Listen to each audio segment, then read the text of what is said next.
여호와여, 내가 주께 대한 소문을 듣고 놀랐나이다. 여호와여, 주는 주의 일을 이 수년 내에 부응하게 하옵소서. 이 수년 내에 나타내시옵소서. 진노 중에라도 긍휼을 잊지 마옵소서. 비록 무화과 나무가 무성하지 못하며 포도나무에 열매가 없으며 감람나무에 소출이 없으며 밭에 먹을 것이 없으며 우리의 양이 없으며 외양간에 소가 없을지라도 나는 여호와로 말미암아 즐거워하며 나의 구원의 하나님으로 말미암아 기뻐하리로다. 아멘. 저 영상을 보고 나서 눈으로 보이는 것이 전부가 아니구나, 이런 생각이 들었습니다. 어떤 경험을 가지고 있느냐에 따라서 똑같은 상황을 만나도 해석하는 방법이 달라집니다. 믿음은 무엇을 보느냐, 이 시선의 싸움입니다. 우리가 살아가면서 내 힘으로 해결할 수 없는 여러 가지 문제들을 만납니다. 이때 대부분의 사람들이 실패하고 넘어지곤 합니다. 실망하는 사람들은 문제보다 실패를 더 크게 보는 사람입니다. 그러나 믿음은 문제보다 더 크신 하나님을 보는 것이 믿음입니다. 문제를 해결하시는 하나님을 바라보는 것이 믿음입니다. 제가 수요 설교 때마다 마치 슬로건처럼 외치는 말이 있습니다. 문제가 문제는 될 수가 없다. 문제를 해결할 능력이 없는 것이 문제다.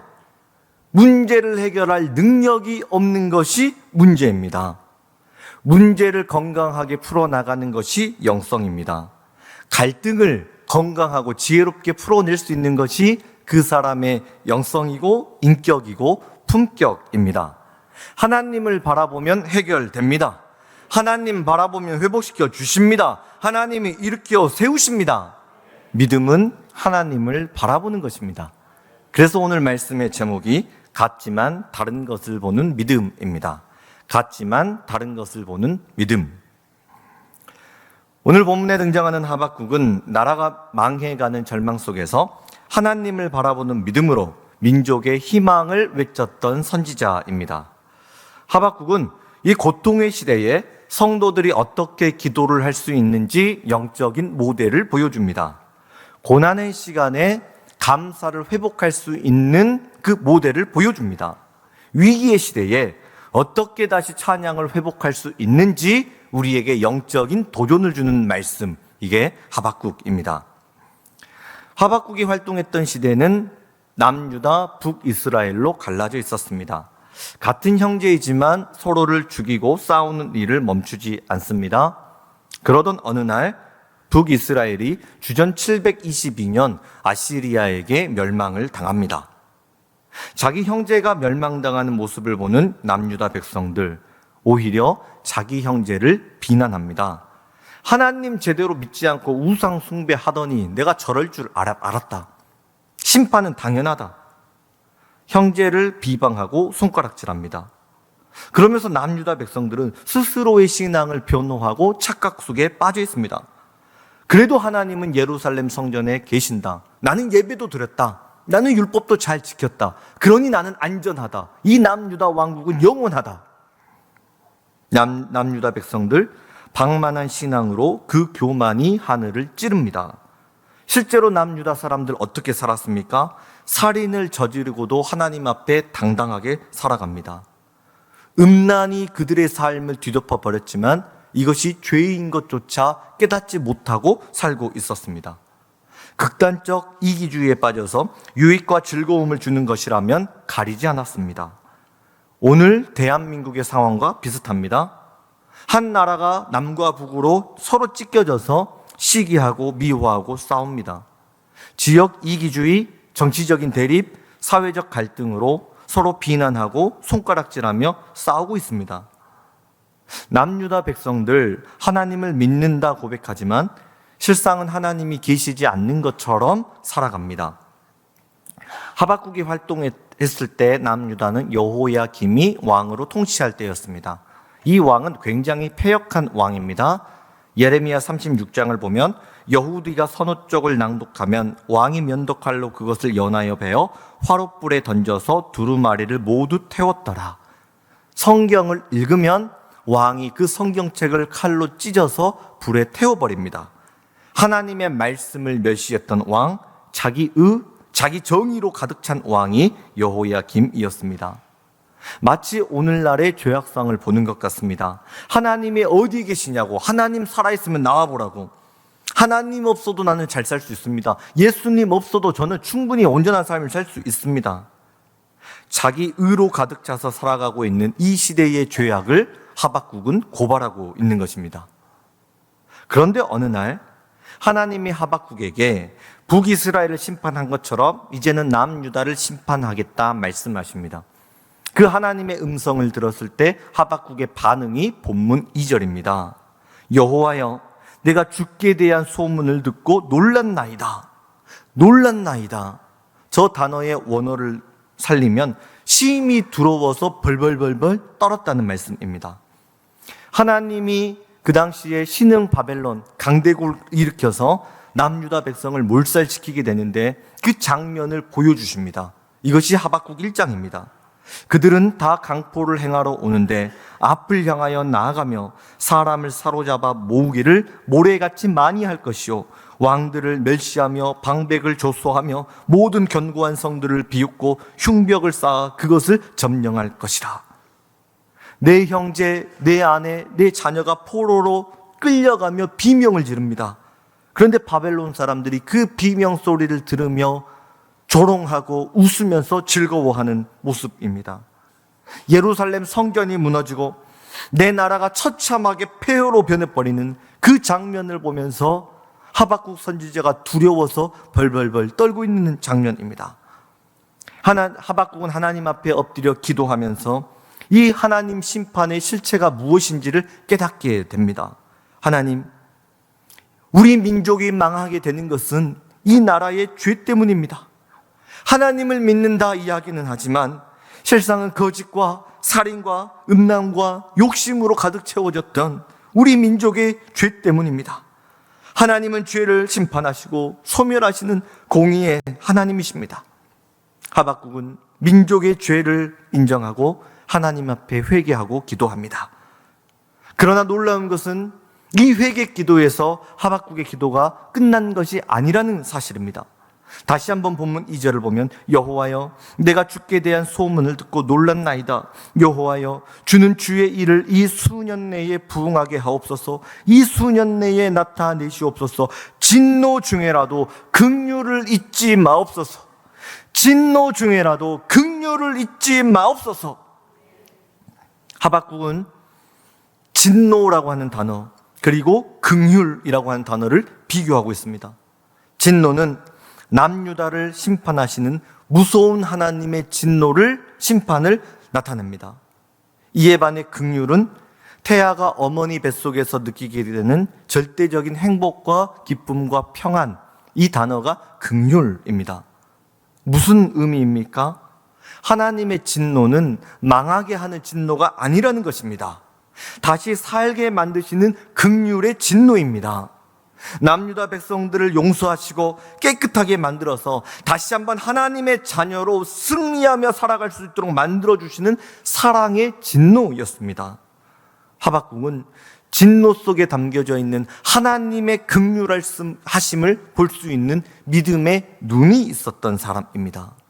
믿음은 고난 속에서도 하나님의 사랑을 볼 수 있는 능력입니다.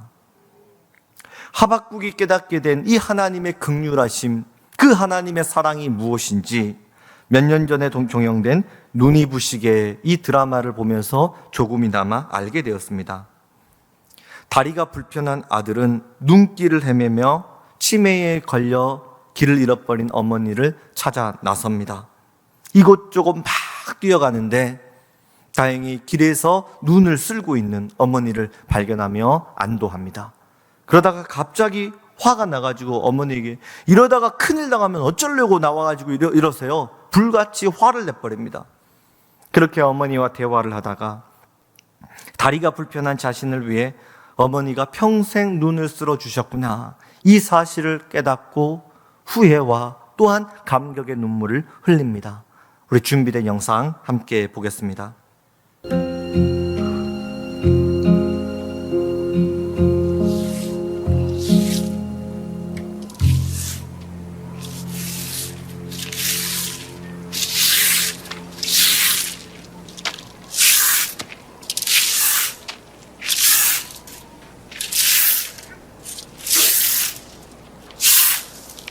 뭐 하시는 거예요, 지금? 하늘나라 눈 쓰라요.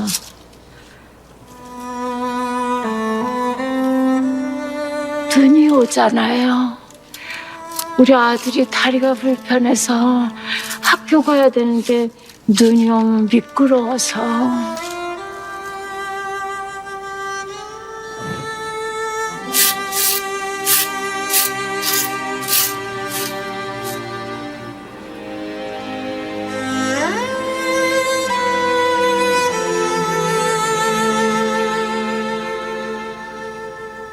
아들은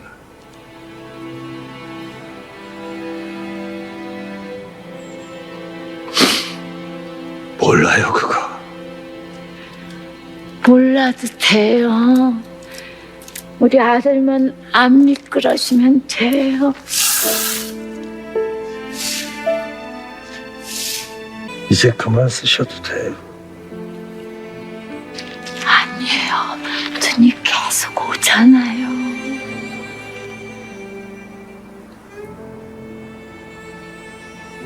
아드님,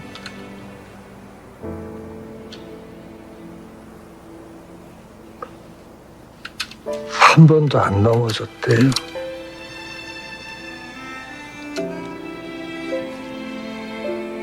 눈 오는 날 내내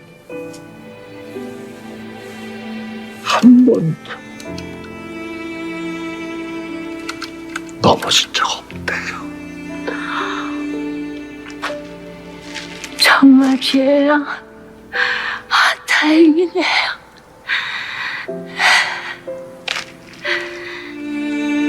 여보, 엄마였어.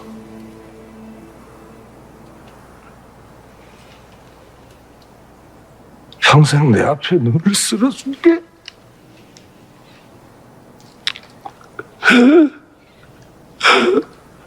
엄마였어. 어머니는 치매에 걸렸지만 눈이 오는 날이면 빗자루를 들고 눈을 치웁니다. 다른 모든 기억들은 다 잊어버렸지만 다리가 불편한 내 아들, 행여나 눈길에 넘어지면 어쩌나 하는 그 아들을 향한 어머니의 사랑은 치매조차 지우지 못했습니다. 어머니의 사랑은 그렇게 눈을 치우고 또 치우는 사랑이었습니다. 그런데 아들은 이 사실을 전혀 알지 못합니다. 어머니는 다리를 절며 등교하는 아들의 뒷모습을 바라보며 마음으로 응원합니다. 아들, 엄마가 눈길 쓸어줄게. 걱정하지 마. 너는 잘할 수 있어. 엄마가 마음으로 응원한다. 어머니의 사랑이 있었기에 아들은 눈길에 넘어지지 않았습니다. 때로는 한 발짝 떨어져서 자녀를 바라보는 것이 사랑일 때가 있습니다. 아픔을 직면하게 하는 것도 사랑입니다. 홀로 견디고 버티도록 지켜보는 것도 사랑입니다. 그러나 이 외로움의 시간이 헛되지 않는 것은 환난은 인내를, 인내는 연단을, 연단은 소망을 이루기 때문입니다. 아픔을 통해서만 깨닫게 되는 사랑이 있습니다. 고난을 겪어야지만 커지게 되는 믿음의 지경이 있습니다.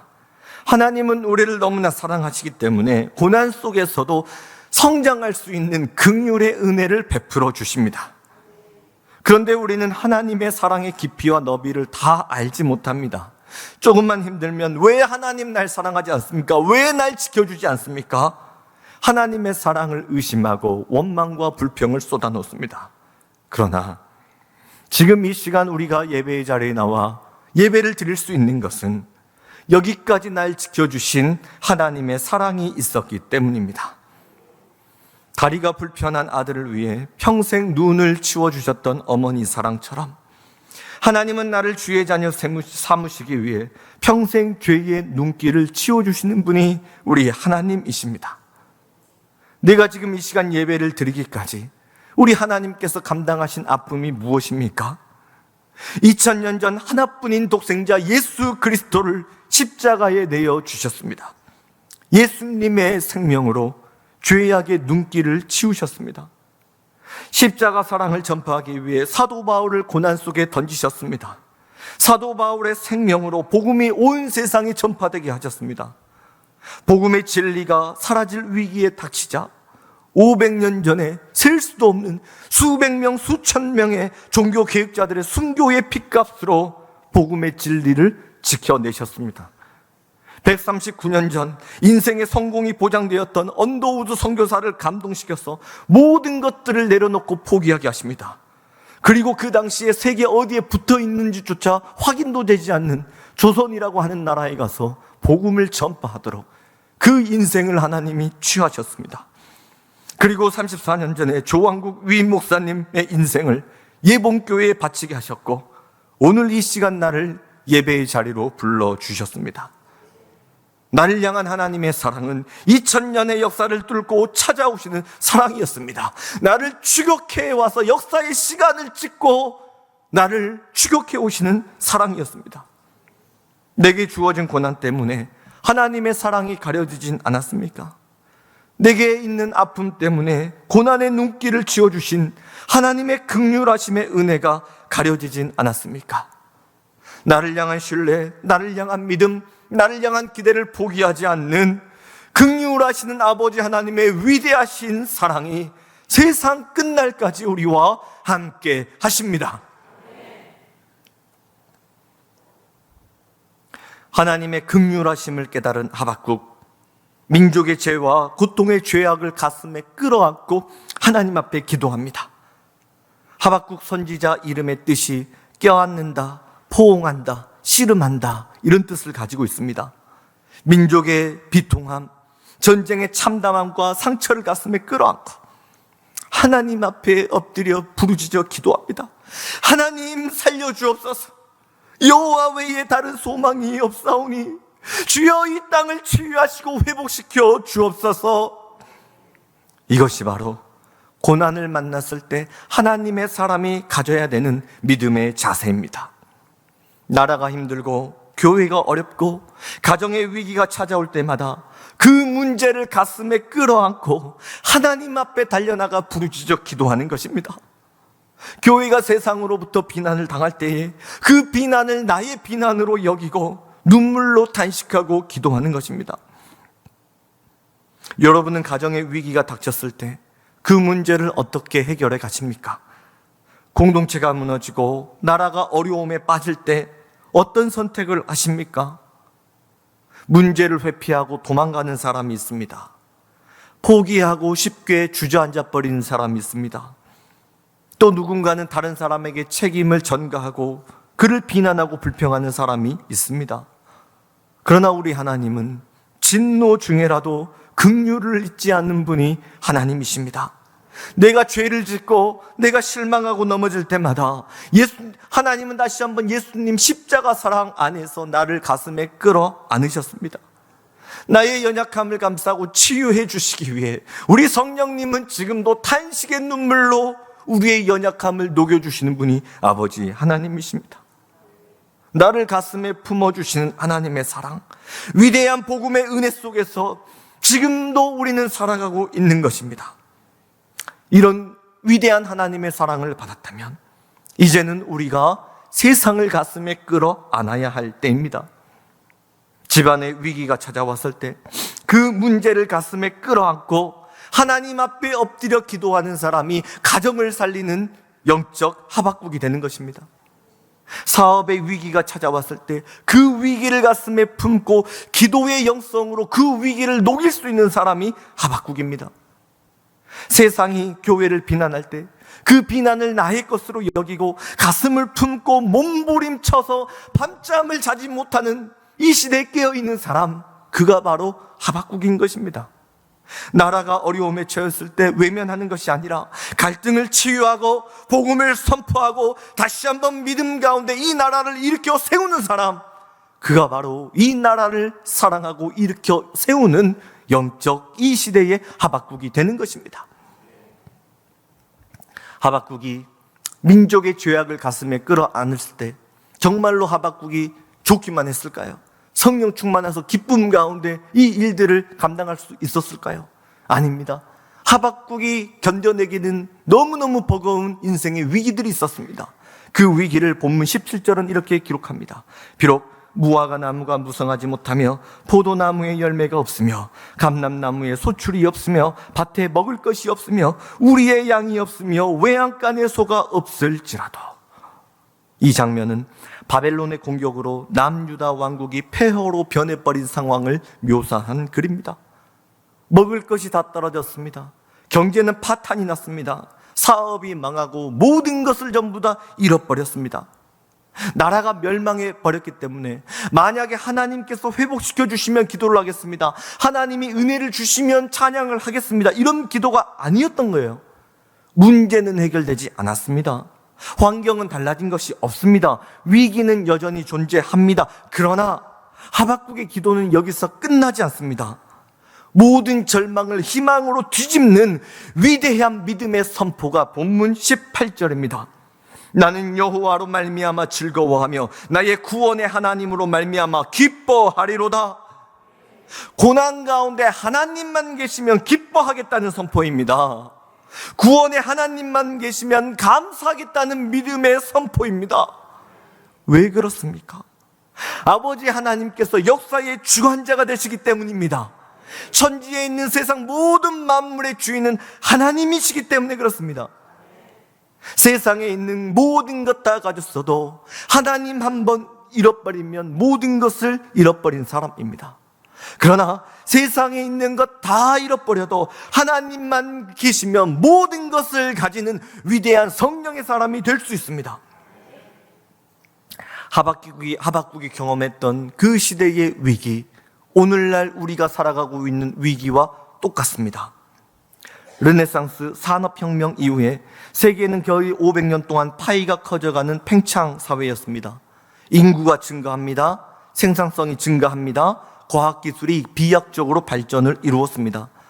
그러나 지금은 수축 사회가 되었습니다. 한 번도 경험해보지 못했던 모든 것들이 줄어들고 감소하는 수축의 시대를 우리는 지금 맞이하고 있습니다. 인구는 감소하고 있는데 생산성의 증가로 공급은 과잉되고 있습니다. 남아도는 잉여 생산물을 처리할 방법이 없습니다. 모든 것이 갈기갈기 찢겨지는 이 갈등의 극치 상황 속에 우리는 살고 있습니다. 가정이 무너졌습니다. 결혼의 가치관도 무너졌습니다. 나 혼자 즐기며 살겠다는 개인주의가 팽창합니다. 집단적 이기주의가 극에 달한 세상이 대한민국입니다. 한국교회도 예외가 아닙니다. 과거에 급속도로 부흥해왔던 이 팽창의 축복을 기억하지 못할 정도로 본격적으로 교회가 줄어들고 성도들이 교회를 이탈해버리는 교회의 수축 시대로 지금 들어가고 있습니다. 2023년 1월 한국기독교 목회자 협의회에서 조사한 결과를 따르면 2022년에 개신교인 수가 771만 명이었습니다. 그런데 10년 후 2032년이 되면 521만 명까지 급감할 것으로 예측했습니다. 10년 만에 교회 성도 수가 250만 명이 갑자기 급감한다고 예측을 했습니다. 우리는 이 시대 청년들이 교회를 떠난다 많은 이야기를 하지만 실제로는 40대까지도 교회를 이탈하는 사람들이 늘어나고 있습니다. 이번 조사를 통해서 교인 100명 미만 교회 중에서 교회 존립을 걱정하는 교회는 70%에 해당했습니다. 그리고 실제로 5년 이내에 문을 닫아야 되는 교회는 무려 20%나 해당한다고 조사 결과가 나왔습니다. 위기는 교회의 위기뿐만이 아닙니다. 우리의 삶도 위기 아닙니까? 전 세계적인 위기의 상황, 정치적인 위기, 경제적인 위기, 사회적인 갈등 구조 속에서 하루하루 밥상 챙기는 것도 힘겨운 삶입니다.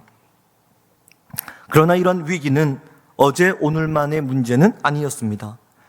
요즘은 고금리, 고물가 시대라고 이야기를 하지만 IMF 금융위기 때 은행 이자는 27%까지 껑충 뛰었습니다. 살아왔던 우리의 지난날의 흔적을 되돌아보면 위기가 아닌 때가 없었던 것입니다. 우리가 위기라고 느끼는 것은 환경적인 위기가 아니라 언제나 영적인 위기였습니다.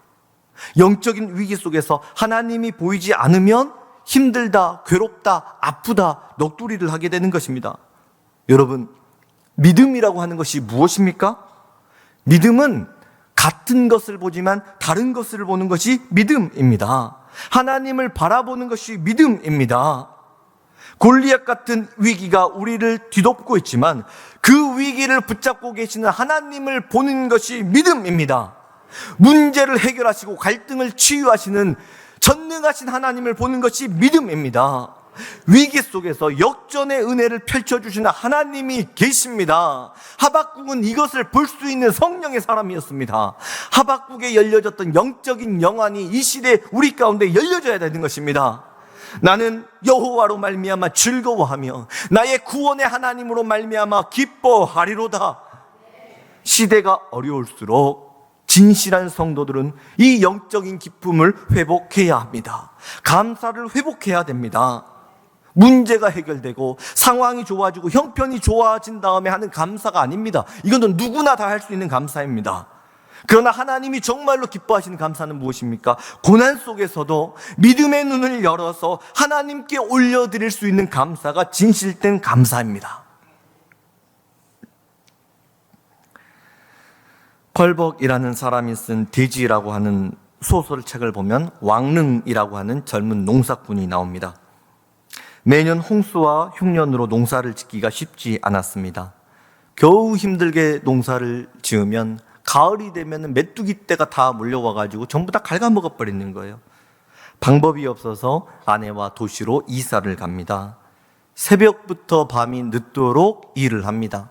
남편이 리어카를 앞에서 끌면 아내는 뒤에서 숨을 헐떡이고 땀을 뻘뻘 흘리면서 리어카를 밉니다. 먹을 것 먹지 못하고 입을 것 입지 못하며 그렇게 돈을 모았습니다. 그 모은 돈을 가지고 고향으로 돌아와서 집도 사고 논도 사고 떵떵거리며 잘 살고 있습니다. 그런데 어느 날 남편이 바깥으로 나가가지고 첩을 데리고 들어와 버립니다. 본처를 안방에서 내쫓고 첩이 안방을 차지합니다. 본처가 부엌에서 식사를 준비해서 첩에게 밥상을 내어주며 혼자 넋두리를 합니다. 그때가 좋았는데, 그때가 좋았는데. 여러분, 그때가 언제입니까? 힘들었지만 남편과 함께 리어커를 끌며 고생했던 그때가 좋았다는 말 아닙니까? 잘 먹지 못했지만 남편과 사랑하며 살았던 그때가 그립다는 말 아닙니까? 일생 중 가장 행복한 날은 오늘입니다. 일생 중 가장 감사할 수 있는 날은 오늘입니다. 행복의 시제는 미래형이 아니라 현재형입니다. 지금 내가 하나님께 예배드릴 수 있는 이 시간이 기쁨입니다. 사역하고 섬길 수 있는 이 시간이 감사입니다. 가족이 있는 것이 행복입니다. 믿음의 동역자가 있는 것이 축복입니다. 이 모든 것을 허락하신 하나님을 바라볼 수 있는 영적인 영안이 열려야 됩니다. 감사의 문이 열려야 됩니다. 기쁨의 문이 열려야 됩니다. 축복의 문이 열려야 되는 것입니다. 나는 여호와로 말미암아 즐거워하며 나의 구원의 하나님으로 말미암아 기뻐하리로다. 하나님을 바라보면 담대함이 생깁니다. 하나님이 붙들어 주시기 때문에 위축되지 않습니다. 하나님이 책임져 주실 걸 믿기 때문에 당당합니다. 다시 한번 일어날 수 있습니다.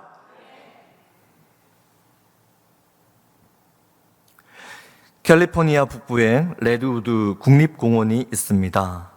레드우드는 세상에서 가장 나이가 많고 가장 거대한 나무로 알려져 있습니다. 높이가 무려 120m에 달하는 거목으로 자라납니다. 와, 어떻게 저렇게 높이 자라날 수 있을까? 아마도 좋은 토양분이 있겠지. 그리고 깊은 뿌리를 내렸기 때문에 나무가 성장할 수 있었겠지. 이렇게 예측을 하고 식물학자들이 연구를 하다가 매우 놀라운 사실을 발견합니다. 나무의 높이는 120m였는데 나무의 뿌리는 불과 3, 4m밖에 되지 않았습니다. 더구나 레드우드가 뿌리를 내린 토양은 화강암으로 덮여있는 암석 덩어리였습니다. 암석 때문에 뿌리를 깊게 내릴 수도 없는 어려운 상황이었습니다. 초속 50m의 허리케인이 불면 수십 미터 땅속으로 뿌리를 내린 나무도 속수무책 부러져 버립니다.